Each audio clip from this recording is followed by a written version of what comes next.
In 1929, a German firearms engineer named Karl Walther sat in his workshop in the small Thuringian town of Zella-Mehlis and asked himself a question that would reshape the concealed carry market for the next century. The question was deceptively simple. Could you take everything that made a police sidearm effective, the accuracy, the reliability, the stopping power, and compress it into something small enough to disappear beneath a suit jacket? The answer he arrived at was a pistol that measured just 6.1 inches long, weighed 22.4 ounces fully loaded, and fired a 7-round magazine of 7.65mm Browning ammunition from a fixed barrel with a double-action, single-action trigger. He called it the Polizei Pistow Kriminalmodell. The world would come to know it simply as the Walther PPK. Now, if you have never held a PPK, let me paint the picture. Imagine a handgun that fits almost entirely within the span of your open palm. The barrel is 3.3 inches long, shorter than many pocket knives. The overall height is just 4.3 inches. You could slide this pistol into the inside pocket of a sport coat, button the jacket, and no one in the room would have the faintest idea you were armed. That was the entire point. This was not a weapon designed for soldiers charging across battlefields. It was designed for plainclothes detectives, undercover operatives, and intelligence officers who needed lethal capability without the visible profile of a duty weapon. And in that narrow, exacting mission, the PPK did not just succeed, it defined the category. But here is what most people miss when they talk about this pistol. The PPK was not born into peacetime. It was born into the dying days of the Weimar Republic, a Germany that was teetering on the edge of political collapse, economic catastrophe, and the rise of something far darker than anyone in Zella-Mehlis could have predicted. And the story of what happened to this elegant little pistol, the regimes that adopted it, the atrocities it witnessed, the single most infamous gunshot it ever fired, the fictional spy who transformed it into a cultural icon, the labyrinthine import laws that nearly killed it, and the manufacturing controversies that plagued its American rebirth. That story is one of the strangest odysseys in the entire history of firearms. So let me take you through it. All of it. To understand why the PPK matters, you first have to understand what existed before it. In the late 1920s, European police forces were carrying a hodgepodge of oversized military pistols that had been designed for trench warfare, not detective work. The Luger Parabellum was gorgeous but enormous, nearly 9 inches long with an 8-round magazine of 9mm ammunition. Officers working plainclothes assignments found it nearly impossible to conceal. The Mauser C96 was even worse, a massive broom-handle design that practically announced itself through any garment short of a winter overcoat. What law enforcement needed was something fundamentally different, not a scaled-down military weapon, but a purpose-built concealed carry pistol engineered from the ground up for invisibility. Karl Walther had already taken a first swing at this problem in 1929 with the Walther PP, the Polizei pistol. The PP was a breakthrough in its own right. It introduced the double-action, single-action trigger mechanism to the mainstream market, meaning the first shot could be fired simply by pulling the trigger through a long, heavy pull, without manually cocking the hammer, while every subsequent shot fired in crisp, light single-action mode as the slide cycled. This was revolutionary for a carry pistol. It meant an officer could keep a round chambered with the hammer down and the manual safety engaged, then draw and fire in a single fluid motion without fumbling with a cocking mechanism under stress. But the PP, while compact by the standards of its era, was still a bit too large for true deep concealment.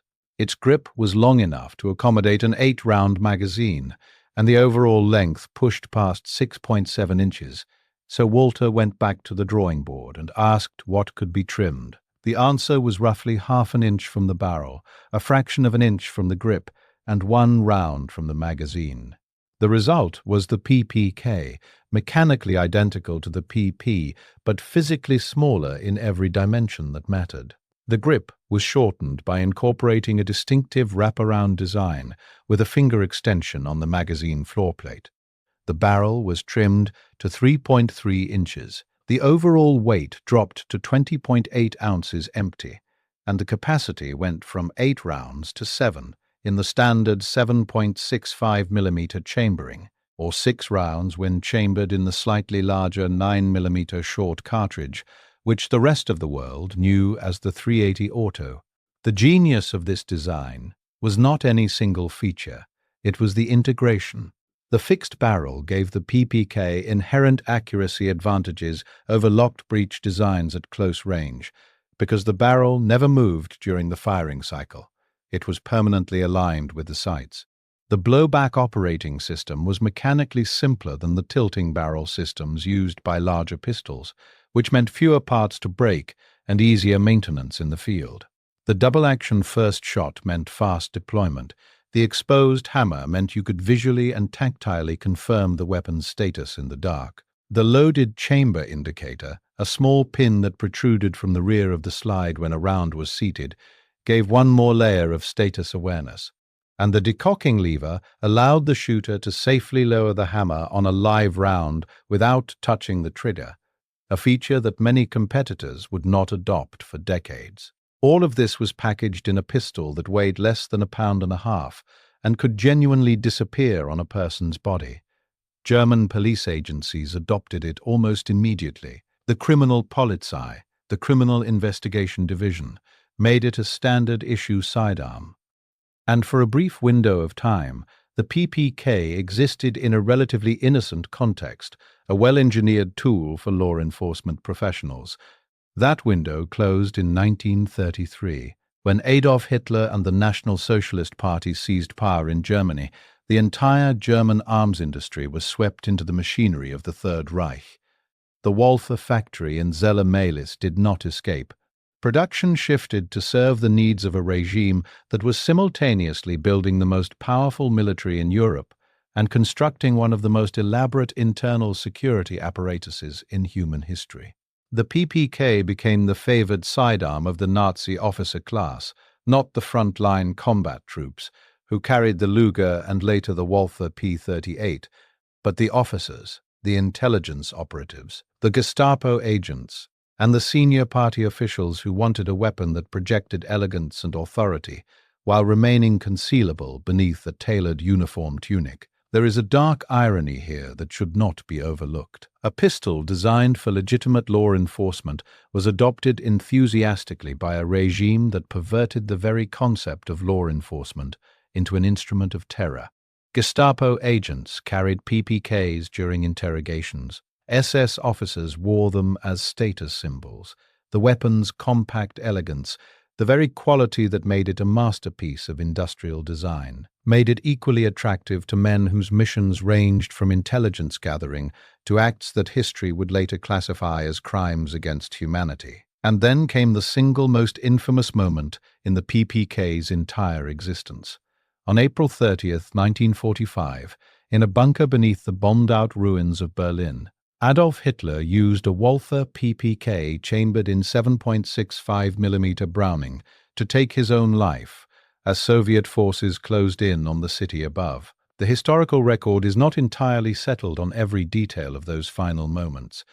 Some accounts suggest he simultaneously bit down on a cyanide capsule, but the weapon recovered from the bunker was a PPK. In a single trigger pull, the pistol became permanently associated with the death of the 20th century's most reviled figure. No marketing department in the world could have engineered a worse association for a commercial product. The PPK was now, in the public imagination, the gun that killed Hitler, used by Hitler himself. For most products, that would have been a death sentence, a permanent taint that no amount of rebranding could wash away. But the PPK had a quality that transcended its wartime associations. It was, by virtually every objective measure, an extraordinarily well-made pistol. And in the chaotic post-war reshuffling of Europe, well-made pistols did not go to waste. French occupation forces seized Walther's factory equipment in Zelle-Mehlis, which now sat in the Soviet occupation zone of Germany. Production knowledge scattered. Karl Walther himself relocated to West Germany, eventually re-establishing manufacturing in Ulm, But the immediate post-war years saw PPK production licensed to the French firm Manurin, which produced the pistols under contract using Walther's specifications and quality standards. This is a critical and often overlooked chapter. For decades, many of the PPKs circulating in Europe were actually manufactured by Manurin in Mulhouse, France, stamped with Walther markings, but built on French production lines. The quality of these Manurin-produced pistols was generally excellent, in some cases arguably superior to later Walther-produced examples, and they served police and military forces across Western Europe throughout the 1950s and 60s. The PPK, it turned out, was bigger than any single factory or any single nation. The design itself had become the product. And then something happened that no one in the firearms industry could have predicted. In 1962, a British author's fictional creation walked onto a movie screen, asked for a drink to be shaken rather than stirred, and introduced himself with 3 words that would become the most famous self-identification in cinema history. The character was James Bond, the actor was Sean Connery, and tucked into a shoulder holster beneath his impeccably tailored suit was a Walther PPK. Now, the Bond PPK connection actually predates the films. In Ian Fleming's original novels, Bond had carried a Beretta, a reference so technically imprecise that a firearms-savvy reader named Geoffrey Boothroyd wrote Fleming a letter pointing out that no self-respecting secret agent would carry such a weapon. Boothroyd suggested the Walther PPK as a replacement, and Fleming, with characteristic flair, not only adopted the suggestion, but wrote Boothroyd into the novels as Major Boothroyd, the armorer who assigns Bond his new weapon. The scene in the first film, Dr. No, where M orders Bond to surrender his Beretta and accept the Walther PPK, became one of the defining moments of the franchise. What happened next was a commercial phenomenon without precedent in the firearms world. The PPK went from being a well-respected but niche European police pistol to being the most culturally recognizable handgun on the planet. James Bond did not just carry the PPK, he embodied everything it was designed to be: compact, elegant, lethal. Invisible until the moment it appeared, the gun and the character were so perfectly matched that they became inseparable in public consciousness. When people who had never held a firearm in their lives thought of a spy's weapon, they thought of the Walther PPK. When people who had never seen a Bond film thought of a small, sophisticated pistol, they thought of the same gun. The sales impact was immediate and sustained. Walther saw demand spike across every market where the films were distributed. The PPK became an aspirational purchase, not just for its technical merits, which were considerable, but for its cultural cachet. Owning a PPK meant owning a piece of the Bond mythology. It meant you had taste.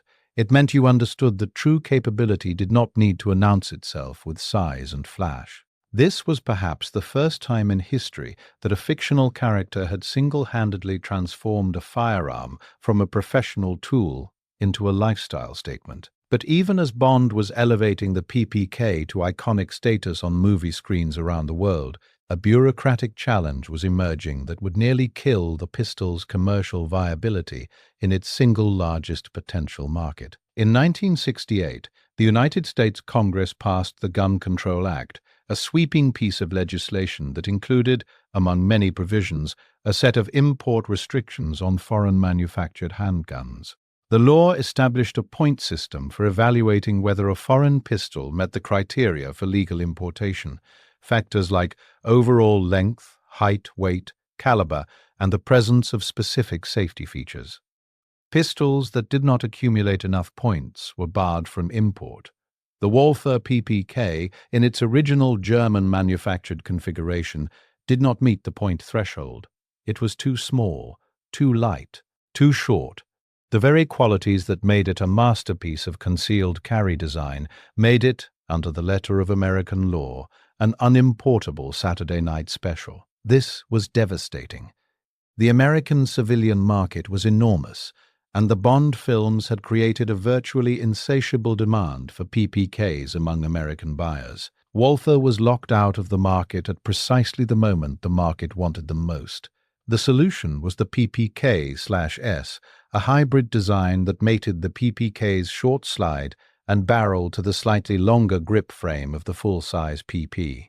This added just enough height and weight to clear the import point threshold while maintaining the PPK's barrel length and sight radius. It was an elegant workaround, and the PPK/S sold well, but purists never fully embraced it. The PPK/S was a compromise, a pistol designed not by engineers optimizing performance, but by lawyers navigating regulations.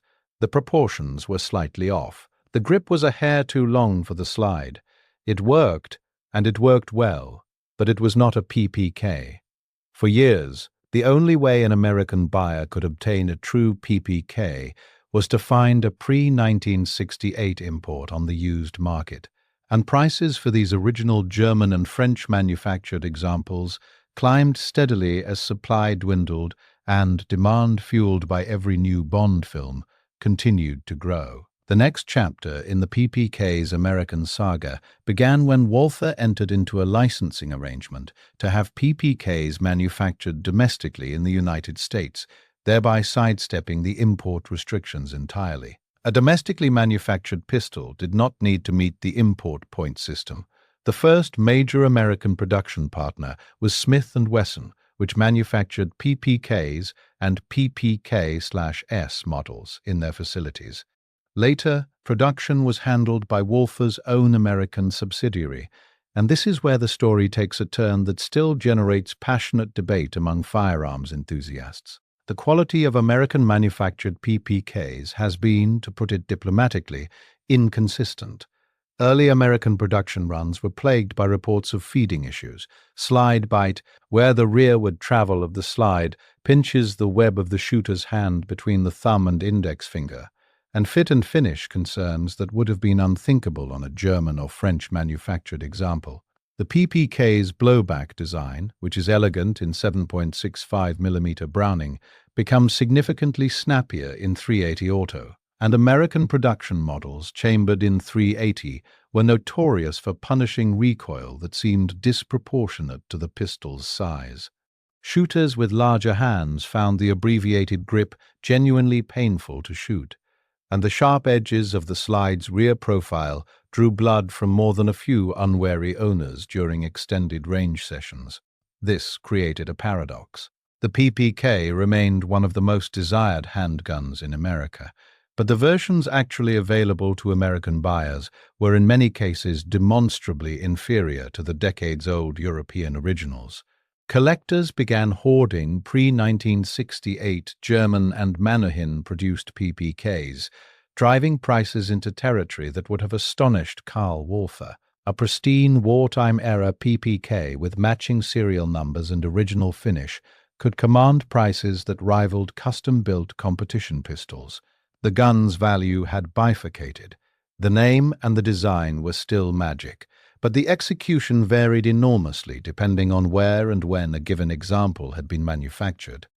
Let me pause here and address something that matters deeply if you are watching this video because you are considering a PPK for actual defensive use, rather than as a collectible or a cultural artifact. Because the PPK exists in a modern landscape that Karl Walther could not have imagined, and the question of whether it remains a viable defensive tool in the 21st century deserves an honest answer.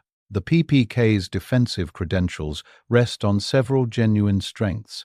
Its size, 6.1 inches long, 4.3 inches tall, 22.4 ounces loaded, makes it one of the most concealable all-metal pistols ever manufactured. It will ride in an inside-the-waistband holster, an ankle holster, a pocket holster, or a shoulder rig with equal discretion. The all-steel construction, while heavier than modern polymer-framed alternatives, gives it a solidity and a natural point of aim that many shooters find instinctively comfortable. The fixed barrel delivers accuracy that can surprise shooters accustomed to the slight barrel movement inherent in locked breech designs. At 7 yards, which is the distance at which the overwhelming majority of defensive shootings occur, a well-maintained PPK in the hands of a competent shooter will put rounds into a playing card-sized group all day long. The double-action, single-action trigger system offers a genuine safety advantage for concealed carry. That long, heavy first pull, typically around 13 to 14 pounds, provides a significant margin against accidental discharge during the draw stroke or during reholstering, which are statistically the two moments when negligent discharges are most likely to occur. Subsequent shots in single action break at a crisp 4 to 5 pounds, allowing precise follow-up fire. The manual safety and decocking lever add additional layers of administrative safety. For a shooter who trains with the system and understands the transition from double action to single action, it is a highly capable defensive mechanism. But honesty requires acknowledging the limitations. 7 rounds of .380 auto, or 6 depending on the specific model and chambering, is a modest ammunition capacity by modern standards. Contemporary micro-compact pistols like the Sig Sauer P365 offer 10 or more rounds of 9mm in a package that is actually smaller and lighter than the PPK. The .380 auto cartridge, while adequate for self-defense with modern hollow-point ammunition, delivers less energy than 9mm and offers less margin for error in terms of penetration and expansion. The PPK's blowback action generates more felt recoil than a locked breech 9mm of similar size, which can slow follow-up shots and make extended practice sessions fatiguing. And the slide bite issue on .380 models is not a myth. It is a genuine ergonomic problem that affects a meaningful percentage of shooters, particularly those with medium to large hands. The modern PPK, as currently manufactured, has addressed some of these historical complaints. Recent production models feature improved feed ramp polishing, slightly refined ergonomics on the grip panels, and better quality control than some of the troubled earlier American runs. But the fundamental design constraints remain. This is a pistol conceived in 1931. Its dimensions, its capacity, its operating system, and its caliber options all reflect the engineering priorities of a different era. It is not a bad defensive weapon. It is in many scenarios a perfectly adequate one. But adequate and optimal are different words, and the modern concealed carry market offers options that exceed the PPK's capabilities in nearly every measurable category, except perhaps one, the indefinable quality of feel. And this brings us to something that cannot be quantified on a specification sheet, but matters enormously in the real world of firearms ownership. The PPK feels like nothing else. The moment you wrap your hand around that compact grip and feel the weight of the all-steel frame settle into your palm, there is a sense of precision, of deliberateness, of engineering purpose that no polymer-framed striker-fired pistol can replicate. The PPK does not feel like a tool. It feels like an instrument. The slide racks with a smoothness that suggests surfaces machined to tolerances most modern manufacturers would consider economically unjustifiable. The trigger, once you learn its cadence, rewards patience with a break that is glass clean in single action. The sights, fixed, simple, unpretentious, align naturally because the pistol's proportions guide the eye without conscious effort. This is why the PPK endures. Not because it is the best defensive pistol you can buy in the 21st century. It is not, by most objective measures. Not because of James Bond, although Bond certainly does not hurt. Not because of its historical associations, which are a complex mixture of the admirable and the abhorrent. The PPK endures because it represents something that the firearms industry has largely abandoned in the pursuit of polymer efficiency and maximum capacity, the idea that a weapon can be beautiful, that mechanical precision can be its own justification, that the act of carrying a firearm does not have to feel utilitarian. There is a generation of shooters who will never sell their PPKs, not because they cannot find something more practical, but because practicality is not the only value that matters. They carry their PPKs the way some people wear mechanical watches in an age of smartphones, not because the mechanical watch tells time more accurately, but because the act of wearing it connects them to a tradition of craftsmanship that they refuse to let disappear. The PPK's journey through the 20th century and into the 21st mirrors, in a strange way, the journey of the concealed carry concept itself. When Karl Walther designed the pistol, concealed carry was almost exclusively a professional activity, limited to police detectives, intelligence agents, and military officers operating in civilian environments. The idea that ordinary citizens might routinely carry concealed weapons for personal protection was, in most of the world, either legally prohibited or culturally unthinkable. The PPK was a specialist's tool for a specialist's mission. Today, concealed carry is a mainstream practice in the United States, with millions of permit holders and an entire industry devoted to holsters, ammunition, training, and purpose-built carry pistols. The market that Karl Walther could not have imagined has grown into one of the most competitive segments of the firearms industry, and the PPK, the pistol that arguably started it all, finds itself competing against designs that have benefited from 9 decades of metallurgical advancement, polymer science, computer-aided design, and high-volume manufacturing efficiency. And yet the PPK is still here, still in production, still finding buyers, still inspiring the particular reverence that attaches to objects that have transcended their original purpose and become something more. Cultural artifacts, aesthetic statements, tangible connections to a history that is by turns brilliant and terrible. Consider the full arc of this pistol's existence.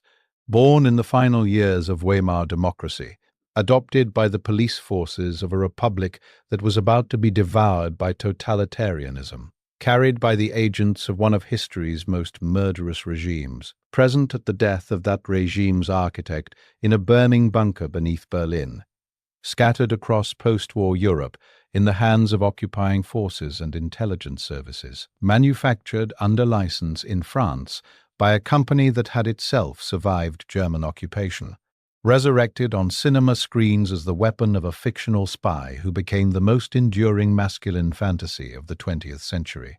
Barred from American import by legislation designed to keep cheap, dangerous handguns off the streets, legislation that inadvertently classified one of Europe's finest pistols alongside disposable zinc-framed revolvers. Reborn in American manufacture with mixed results. And now, in the 3rd decade of the 21st century, still being purchased by people who understand that some designs do not become obsolete, they become classic. There is a final point worth making, and it concerns the relationship between a weapon and the hands that hold it. The PPK has been carried by heroes and by monsters. It has been used in the defense of innocent life and in the commission of unspeakable acts. It has been a symbol of sophistication and a tool of oppression. It has been glamorized beyond all proportion by Hollywood and condemned by association with the darkest chapter of modern European history. Through all of it, the pistol itself has remained exactly what Karl Walther designed it to be, a compact, reliable, accurate mechanism for launching a projectile from a fixed barrel through a blowback action with a double action. Single-action trigger measuring 6.1 inches long and weighing less than 1.5 pounds. The moral weight has never belonged to the mechanism. It has always belonged to the person holding it. That is the story of the Walther PPK. A pistol that was designed for policemen and adopted by tyrants, rejected by bureaucrats and embraced by filmmakers, plagued by manufacturing inconsistencies, and elevated by an enduring mystique that no amount of practical criticism can diminish. 94 years after Karl Walther first pressed a completed PPK into the palm of his hand in that workshop in Zella, his creation remains one of the most recognized, most debated, and most desired handguns on earth. Whether it belongs in your holster is a question that only you can answer, and it depends entirely on what you are asking a pistol to be. If you are asking for maximum capacity, minimum weight, and optimal terminal ballistics in the most compact possible package, the modern market offers better solutions. If you are asking for a connection to 94 years of history, a mechanical experience that rewards the hand and the eye, and the quiet confidence of carrying a design that has proven itself across nearly a century of service on every continent, then the PPK is not just an option. It may be the only option. Karl Walther asked whether you could make a pistol disappear beneath a suit jacket without sacrificing the qualities that make a sidearm worth carrying. 94 years later, the answer is still in production, and it still fits in the palm of your hand.